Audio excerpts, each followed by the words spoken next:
kasa Indo ta karbi gida. Ya gaba ya karbi kasa Indo ta karbi gida. Aisha ke ce da gida ke ce kika kama gida. Ya gaba ya karbi kasa Indo ta karbi gida. Ta iya girkinta ta kwaikwai tuni ta kama gida. Ya gaba ya karbi kasa Indo ta karbi gida.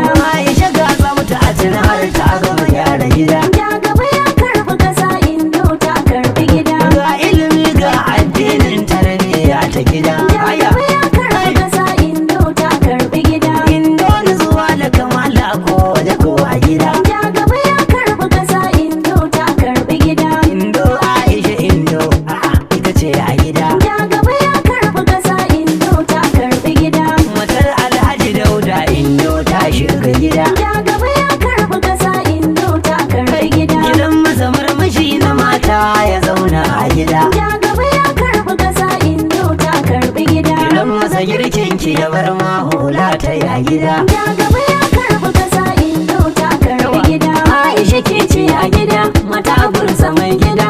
Ya gama gyara gida, Aisha ta shiga gida. Yan samba mai gidan nan na ga hutu mai gidan nan. Wakar ku gata nan. Hajiya Humaira Indo Aisha. Lokacin ki ne ma'anar Furesidan rara. Hajiya Humaira Indo Aisha. Amarya. Lokacin ki ne ya matar Furesidan Ina ce Hajiya Humaira Indo Aisha.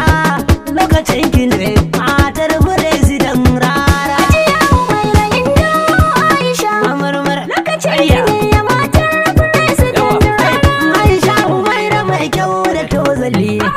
Mai ilimi kuma gata da hankali. Girkinta mai sa a nan wasa cokali.